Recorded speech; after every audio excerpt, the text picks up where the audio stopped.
Hello and welcome. आज के video में हम बात करेंगे एंडोप्लाज्मिक रेटिकुलम के बारे में। उसका स्ट्रक्चर, टाइप्स और फंक्शन सब कुछ डिटेल में समझेंगे। तो हम एंडोप्लाज्मिक रेटिकुलम शुरू करें उससे पहले एंडोमेम्ब्रेन सिस्टम को समझ लेते हैं। तो एंडोमेम्ब्रेन सिस्टम क्या होता है? जैसा हम जानते हैं कि सेल में बहुत सारे ऑर्गेनेल प्रेजेंट होते हैं, तो इसमें से कुछ सेल ऑर्गेनेल जो होते हैं वो कोऑर्डिनेशन में काम करते हैं और एक इंटीग्रेटेड सिस्टम बनाते हैं। अब इस बात से क्या मतलब है? जैसे आप इसे ऐसे समझो कि घर पे कभी कोई फंक्शन होता है या स्कूल में कोई फंक्शन होता है तो कई लोगों को मिलके काम करना पड़ता है, तभी वो फंक्शन सक्सेसफुल होता है। जैसे स्कूल में अगर आपके एनुअल फंक्शन है तो टीचर्स, स्टूडेंट्स, स्टाफ स्कूल का सभी एक साथ काम करेंगे, तभी वो फंक्शन अच्छे से हो पाएगा। इसी तरह सेल के अंदर बहुत सारे काम होते हैं और इसमें से कुछ काम ऐसे होते हैं कि कुछ सेल ऑर्गेनेल्स को एक साथ कोऑर्डिनेशन में काम करना पड़ता है, तभी वो काम सक्सेसफुल होता है। तो यहाँ पर जो भी ये ऑर्गेनेल साथ काम करते हैं वो एक सिस्टम बनाते हैं जिसे हम एंडोमेम्ब्रेन सिस्टम के नाम से जानते हैं। तो इस सिस्टम में कौन कौन से सेल ऑर्गेनेल की बात की जाती है?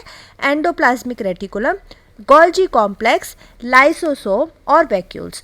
तो ये चारों सेल ऑर्गेनेल बनाते हैं एंडोमेम्ब्रेन सिस्टम। इसके अलावा जो अदर ऑर्गेनेल हैं जैसे माइटोकॉन्ड्रिया, क्लोरोप्लास्ट, पेरोक्सिसोम, वो इसमें नहीं आते।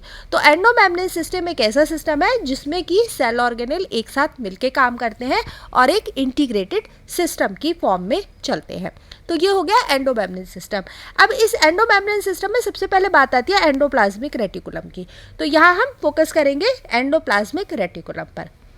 तो एंडोप्लाज्मिक रेटिकुलम को सबसे पहले देखा था, यह ऑब्जर्व किया था गार्नियर ने, और इन्होंने इसको नाम दिया था एर्गेस्टोप्लाज्म। इसका अल्ट्रा स्ट्रक्चर जो देखा था वो देखा था एल्बर्ट क्लॉड ने, पोर्टर और अर्नेस्ट फुलेम ने।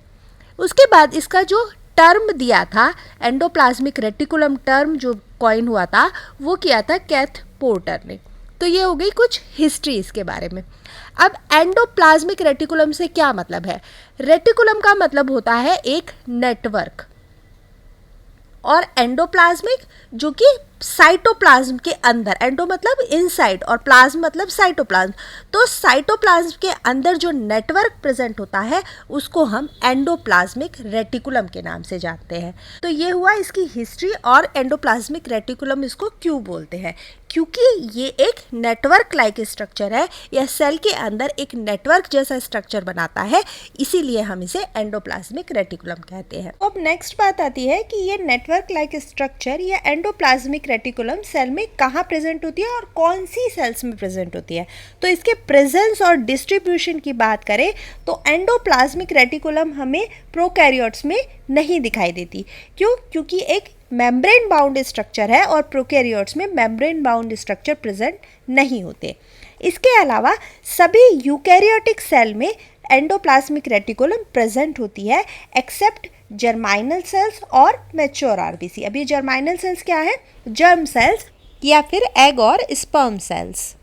तो यहाँ पर यूकैरियोटिक सेल में सभी में हमें एंडोप्लाज्मिक रेटिकुलम देखने को मिलती है एक्सेप्ट दो सेल्स, जर्माइनल सेल्स और मैच्योर आरबीसी में भी एंडोप्लाज्मिक रेटिकुलम नहीं होती। अब यहाँ दूसरी चीज़ ये आती है कि सेल में इसे आप कहाँ देखोगे। तो अगर सेल के अंदर की बात करें तो न्यूक्लियर एनवलप से एंडोप्लाज्मिक रेटिकुलम जुड़ी रहती है और ये नेटवर्क फैला होता है till plasma membrane. Nuclear envelope से शुरू होकर, मतलब outer membrane of the nucleus से शुरू होकर ये जाती है प्लाज्मा मेम्ब्रेन तक। एक नेटवर्क जैसा स्ट्रक्चर पूरी सेल में इस तरह से फैला होता है। तो ये हुआ प्रेजेंस और डिस्ट्रीब्यूशन। अब नेक्स्ट बात करेंगे इसके स्ट्रक्चर और कॉम्पोजिशन की। तो कॉम्पोजिशन में प्लाज्मा मेम्ब्रेन, जैसा कि हमने पहले भी बात की, एक मेम्ब्रेन बाउंड स्ट्रक्चर है। तो जो इसकी मेम्ब्रेन होती है वो भी लिपिड और प्रोटीन की बनी होती है, जैसा कि हमने प्लाज्मा मेम्ब्रेन की बात की थी। लेकिन इसमें क्या खास बात होती है कि एंडोप्लाज्मिक रेटिकुलम की मेम्ब्रेन में प्रोटीन ज़्यादा होता है as compare to plasma membrane जो हम देखते हैं। अब नेक्स्ट हम बात करेंगे स्ट्रक्चर की। तो स्ट्रक्चर की अगर देखें तो यहाँ पर एंडोप्लाज्मिक रेटिकुलम तीन मेन टाइप के स्ट्रक्चर से मिलकर बनी होती है। सबसे पहले सिस्टर्नी, जिसे हम लेमिलर फॉर्म के नाम से भी जानते हैं, दूसरा वेसाइकल्स और थर्ड है ट्यूब्यूल्स। अब सबसे पहले सिस्टर्नी की बात करें तो ये होते हैं सेक लाइक स्ट्रक्चर जो फ्लैट से होते हैं, एक सेक की फॉर्म में होते हैं और फ्लैट सेक की फॉर्म में होते हैं। इसके अलावा ये जो सेक होते हैं ये पैरेलली अरेंज्ड होते हैं, जैसे आपको यहाँ दिख भी रहा होगा, और ये एक अनब्रांच्ड स्ट्रक्चर है, मतलब इसमें कोई भी ब्रांच आपको नहीं दिखेगी। इसकी ल्यूमन नैरो होती है और ये वाला जो स्ट्रक्चर होता है एंडोप्लाज्मिक रेटिकुलम का, ये न्यूक्लियस के पास पाया जाता है। तो ल्यूमन क्या होता है, इनके बीच का जो स्पेस होता है इसको हम ल्यूमन कहते हैं। तो इसकी जो ल्यूमन होती है वो थोड़ी नैरो होती है। ये फ्लैट सेक लाइक स्ट्रक्चर है जो कि पैरेलली अरेंज्ड होते हैं, और ये वाला स्ट्रक्चर जो होता है एंडोप्लाज्मिक रेटिकुलम का वो न्यूक्लियस के पास होता है। दूसरा टाइप है वेसाइकल। ये वेसाइकल एक ओवल शेप स्ट्रक्चर है जो कि सिस्टर्नी के पास पाए जाते हैं। जैसे हमने बात की ये सिस्टर्नी की, तो यहाँ ये सिस्टर्नी के पास पाए जाते हैं और इनकी ल्यूमन जो होती है वाइड होती है। ये क्या काम करते हैं, इनका काम है ट्रांसपोर्ट का काम करना। तो जो भी सिस्टर्नी से बनेगा उसको ट्रांसपोर्ट करने के लिए ये वेसाइकल काम आते हैं। थर्ड स्ट्रक्चर होता है ट्यूब्यूल्स। ये ट्यूब्यूल्स क्या होते हैं, ये प्लाज्मा मेम्ब्रेन के क्लोज होते हैं। तो हमने सिस्टर ने देखा जो कि न्यूक्लियस के पास का स्ट्रक्चर था। ट्यूब्यूल्स क्या होते हैं, ये प्लाज्मा मेम्ब्रेन के पास होते हैं। ये एक ब्रांच्ड स्ट्रक्चर है, जैसा आपको दिख भी रहा होगा, इसमें छोटी छोटी ये ब्रांच इस तरह से निकली रहती हैं और ये ट्यूब की फॉर्म में होता है, इसीलिए इसे ट्यूब्यूल कहते हैं। इनकी जो ल्यूमन होती है वो सिस्टर्नी से वाइडर होती है लेकिन वेसाइकल से थोड़ी छोटी होती है। अब यहाँ पर तीनों स्ट्रक्चर में सबसे पहले न्यूक्लियस के पास सिस्टर्नी देखने को मिलता है, उसके पास हमें वेसाइकल्स दिखती हैं और थोड़ी प्लाज्मा मेम्ब्रेन के पास हमें ये ट्यूब्यूल्स देखने को मिलती है। तो तीन स्ट्रक्चर से मिलकर ये एंडोप्लाज्मिक रेटिकुलम बनी होती है। तो ये हुआ स्ट्रक्चर के बारे में। अब बात करते हैं टाइप्स। तो अगर टाइप्स की बात करें एंडोप्लाज्मिक रेटिकुलम की, तो वो होती है दो तरह की, एक रफ एंडोप्लाज्मिक रेटिकुलम और दूसरा स्मूथ एंडोप्लाज्मिक रेटिकुलम। अब जो रफ एंडोप्लाज्मिक रेटिकुलम होती है उसको हम ग्रेनुलर ईआर भी कह सकते हैं। तो इसको रफ कहने का रीज़न क्या है कि इसकी सरफेस पे राइबोसोम अटैच होते हैं। तो राइबोसोम अटैच होने की वजह से इसकी सरफेस ऐसी दिखती है जैसे ग्रेनुलर है। तो ग्रेन्यूल्स की तरह राइबोसोम अटैच हो जाते हैं और इस एंडोप्लाज्मिक रेटिकुलम को फिर हम ग्रेनुलर ईआर कहने लगते हैं। अब जो राइबोसोम अटैच होते हैं वो एक ग्लाइकोप्रोटीन की हेल्प से होते हैं और उस ग्लाइकोप्रोटीन का क्या नाम है, राइबोफोरिन। तो आप यहाँ भी देख सकते हो कि न्यूक्लियस से ये रफ ईआर जुड़ी हुई है, और रफ क्यों है, क्योंकि उस पर ये राइबोसोम अटैच है। तो आपको यहाँ राइबोसोम दिख रहे होंगे। अब ये वाली जो रफ एंडोप्लाज्मिक रेटिकुलम होती है, इसमें जो ये राइबोसोम अटैच होते हैं वो इसकी लार्जर सब यूनिट से होते हैं। तो यूकैरियोट्स में 80S राइबोसोम होता है और उसकी लार्जर सब यूनिट कौन सी होती है, 60S, और 40S इसकी दो सब यूनिट है, तो लार्जर होती है 60S। तो इसी सब यूनिट से ये राइबोसोम एंडोप्लाज्मिक रेटिकुलम पर अटैच होते हैं। अब ये वाली एंडोप्लाज्मिक रेटिकुलम किस में हेल्प करती है, प्रोटीन सिंथेसिस में, और इसे हम कहाँ देखते हैं, फाइब्रोब्लास्ट सेल्स। तो यहाँ पर एक बहुत ध्यान से समझने वाली बात है कि प्रोटीन सिंथेसिस हमेशा राइबोसोम के थ्रू होती है। तो राइबोसोम अगर फ्रीली प्रेजेंट है सेल में, जैसा होते हैं वो, तब भी वो प्रोटीन सिंथेसिस का काम करते हैं, और अगर एंडोप्लाज्मिक रेटिकुलम पर अटैच है तो भी प्रोटीन सिंथेसिस का ही काम करते हैं। अब जो freely present ribosome protein synthesis करते हैं वो सेल के इंटरनल वर्क के लिए काम आती है, जैसे सेल्स में रिपेयर वगैरह के लिए। लेकिन जो प्रोटीन यहाँ एंडोप्लाज्मिक रेटिकुलम पर अटैच राइबोसोम के थ्रू बनती है वो सेल के बाहर ट्रांसपोर्ट की जाती है ज़्यादातर केसेस में। तो राइबोसोम अगर फ्रीली प्रेजेंट है सेल में तो भी प्रोटीन सिंथेसिस करते हैं, और अगर एंडोप्लाज्मिक रेटिकुलम पर अटैच है तो भी प्रोटीन सिंथेसिस का ही काम करते हैं। लेकिन जो प्रोटीन एंडोप्लाज्मिक रेटिकुलम पर अटैच राइबोसोम के थ्रू बनती है वो सेल से बाहर ट्रांसपोर्ट की जाती हैं, और जो फ्रीली प्रेजेंट राइबोसोम के थ्रू बनती है वो सेल की इंटरनल एक्टिविटीज़ के काम आती है। तो यहाँ पर हम कह रहे हैं कि एंडोप्लाज्मिक रेटिकुलम प्रोटीन सिंथेसिस में हेल्प करती है। तो इस बात से ये मतलब है कि राइबोसोम प्रोटीन बना रहे हैं, लेकिन उस प्रोटीन को ट्रांसपोर्ट कराना यह एंडोप्लाज्मिक रेटिकुलम का काम है। तो एंडोप्लाज्मिक रेटिकुलम इस तरह से प्रोटीन सिंथेसिस में हेल्प करती है, लेकिन प्रोटीन बनाने का काम राइबोसोम का ही होता है। दूसरी तरफ अगर स्मूथ एंडोप्लाज्मिक रेटिकुलम की बात करें तो इसको हम ए ग्रेनुलर ईआर भी कहते हैं। अब इस पर कोई राइबोसोम अटैच नहीं होते, इसीलिए इसकी सरफेस क्या होती है, स्मूथ होती है। अब यहाँ पर लिपिड सिंथेसिस का काम होता है, तो जिन सेल्स में लिपिड बनता है वहाँ पर ये स्मूथ एंडोप्लाज्मिक रेटिकुलम ज़्यादा पाई जाती है, और जिन सेल्स में प्रोटीन बनता है ज़्यादा वहाँ पर रफ एंडोप्लाज्मिक रेटिकुलम पाई जाती है। तो यहाँ फाइब्रोब्लास्ट सेल में हम रफ एंडोप्लाज्मिक रेटिकुलम ज़्यादा देखते हैं, और जो अदर सेल्स जैसे ग्लाइकोजन स्टोरिंग सेल्स है लीवर की, या एडिपोज सेल्स है, या मसल सेल्स है, तो यहाँ लिपिड ज़्यादा फॉर्म होता है, तो यहाँ पर हम स्मूथ एंडोप्लाज्मिक रेटिकुलम को देखते हैं। तो हमने अब स्ट्रक्चर और टाइप्स दोनों को समझ लिया। तो अब अगर देखें कि सेल में एंडोप्लाज्मिक रेटिकुलम कैसे प्लेस होगी, तो यहाँ पर आप देखो ये है न्यूक्लियस जो आपको रेड कलर का ओवल सा दिख रहा होगा, और इसकी आउटर न्यूक्लियर मेम्ब्रेन, क्योंकि न्यूक्लियस में 2 मेम्ब्रेन होती है, तो आउटर न्यूक्लियर मेम्ब्रेन में इवेजिनेशन से बनती है रफ एंडोप्लाज्मिक रेटिकुलम। तो यहाँ पर इवेजिनेशन होता है बाहर की तरफ प्रोट्रूड होना, जबकि इनवेजिनेशन हमने देखा था कि अंदर की तरफ होता है। तो आउटर न्यूक्लियर मेम्ब्रेन के इवेजिनेशन से क्या बनती है, रफ एंडोप्लाज्मिक रेटिकुलम। तो आप यहाँ पर देखो, यहाँ पर आउटर न्यूक्लियर मेम्ब्रेन से आपको ये इवेजिनेशन दिखाई दे रहा होगा, और यहाँ पर फिर बन रही है एंडोप्लाज्मिक रेटिकुलम। तो ये रफ एंडोप्लाज्मिक रेटिकुलम होती है इसके पास, न्यूक्लियस के पास। रफ क्यों है, क्योंकि हमने पीछे भी बात की, क्योंकि इसकी सरफेस पर आपको ये जो रेड कलर के डॉट दिख रहे हैं ये है राइबोसोम्स। तो जो न्यूक्लियस के पास होती है वो होती है रफ एंडोप्लाज्मिक रेटिकुलम, और रफ एंडोप्लाज्मिक रेटिकुलम किससे मिलकर बनी होती है, ज़्यादातर सिस्टर्निया से मिलकर बनी होती है। उसके बाद अगर न्यूक्लियस से थोड़ी दूर चले, मतलब प्लाज्मा मेम्ब्रेन की तरफ अगर मूव करते हैं, तो फिर बाद में हमें दिखाई देती है स्मूथ एंडोप्लाज्मिक रेटिकुलम, जिस पर कोई राइबोसोम अटैच नहीं होते। उसके बाद जो दूसरा स्ट्रक्चर हमने देखा था, बात की थी ट्यूब्यूल्स की। तो ट्यूब्यूल्स भी हमें प्लाज्मा मेम्ब्रेन की तरफ, मतलब न्यूक्लियस से थोड़ी दूर दिखाई देती है। तो यहाँ पर आप देख रहे होंगे कि ये ट्यूब्यूल्स प्रेजेंट है। अब इन ट्यूब्यूल्स में हमने पीछे बात की कि ब्रांचेस होती है, तो आपको यहाँ ब्रांचेस भी दिख रही होगी, और हमने बात की थी कि सिस्टर्नी में कोई भी ब्रांच नहीं होती, ये फ्लैट सेक्स की तरह होती है। तो यहाँ पर आपको दिख रहे होंगे ये फ्लैट सेक्स की तरह प्रेजेंट। अब जितना भी स्पेस ये रफ एंडोप्लाज्मिक रेटिकुलम या स्मूथ एंडोप्लाज्मिक रेटिकुलम साइटोप्लाज्म में कवर करती है, उसको हम कहते हैं ल्यूमिनल स्पेस। तो ये रफ एंडोप्लाज्मिक रेटिकुलम हो चाहे स्मूथ एंडोप्लाज्मिक रेटिकुलम हो, इनके बीच का स्पेस कहलाता है ल्यूमिनल स्पेस। और जो साइटोप्लाज्म में स्पेस आता है उसको हम कहते हैं एक्स्ट्रा ल्यूमिनल स्पेस। तो आपको बीच बीच में जो साइटोप्लाज्म वाला स्पेस दिख रहा है इसको बोलते हैं एक्स्ट्रा ल्यूमिनल स्पेस।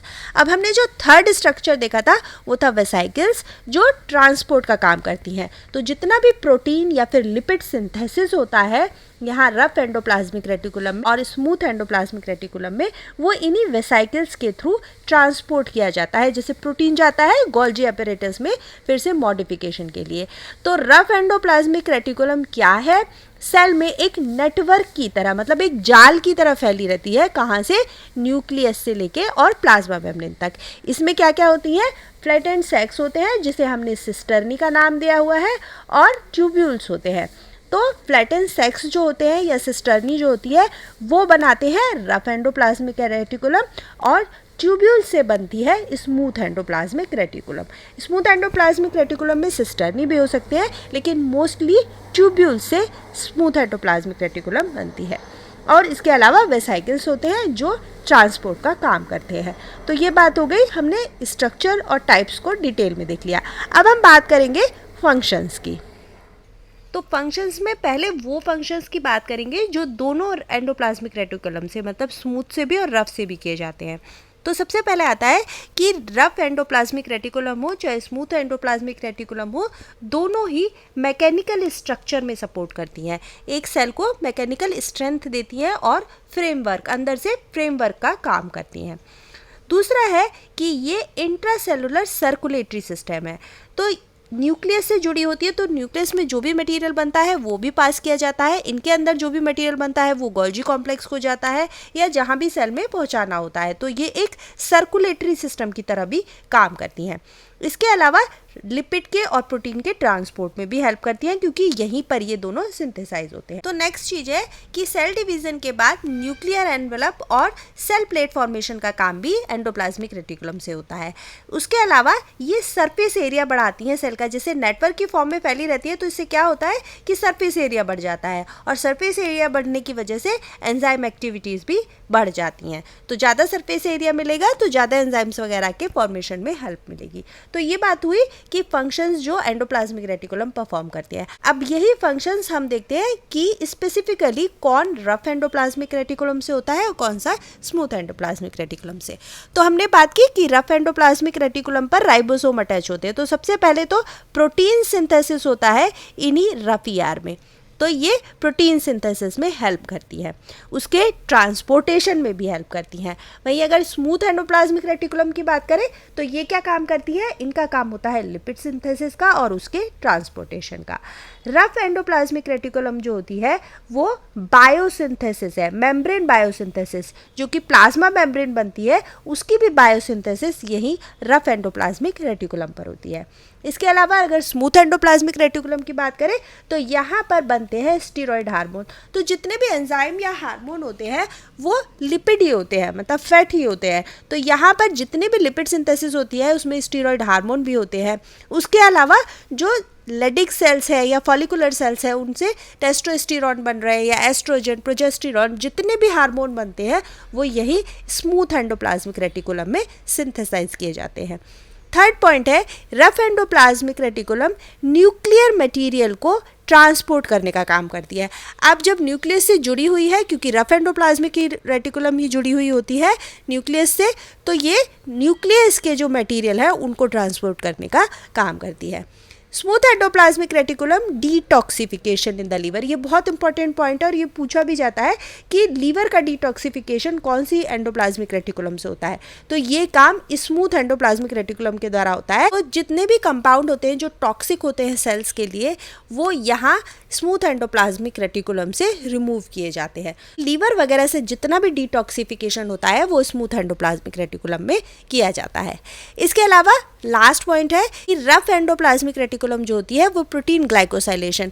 अब प्रोटीन ग्लाइकोसाइलेशन क्या है कि शुगर का ऐड करना, तो ये प्रोटीन ग्लाइकोसाइलेशन में भी हेल्प करती है, मतलब प्रोटीन के साथ जो शुगर ऐड होती है उसके कोवेलेंट एडिशन में भी हेल्प करती है रफ एंडोप्लाज्मिक रेटिकुलम।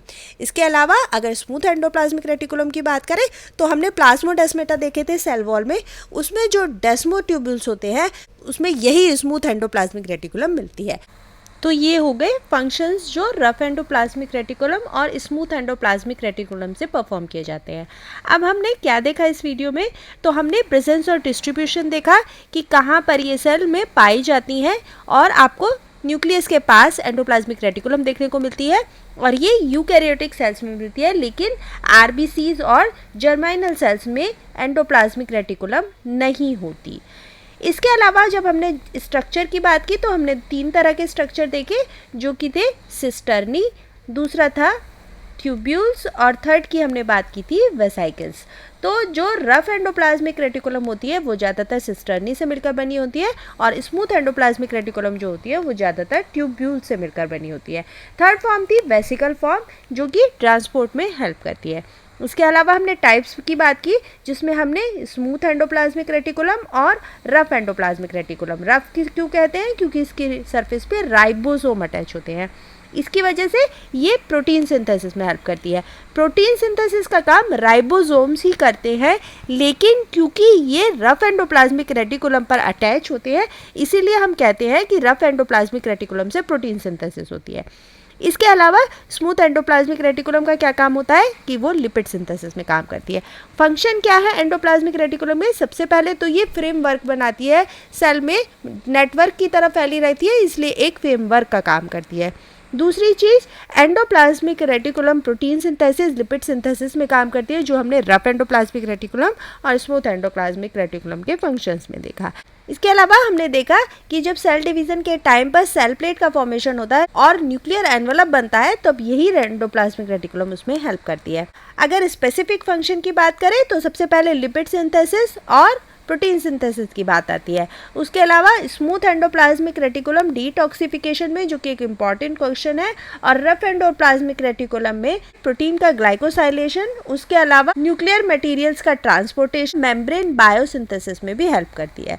तो हमने ये सेल ऑर्गेनेल को अच्छे से कवर कर लिया। आई होप आपको सब कुछ अच्छे से समझ में आया होगा। अभी भी कोई क्वेरी है तो आप कमेंट बॉक्स में कमेंट करके पूछ सकते हो। मिलते हैं नेक्स्ट वीडियो में। और हाँ, वीडियो को लाइक शेयर सब्सक्राइब करना मत भूलना, फ्रेंड्स के साथ शेयर करो। मिलते हैं नेक्स्ट वीडियो में। Until then take care and bye bye.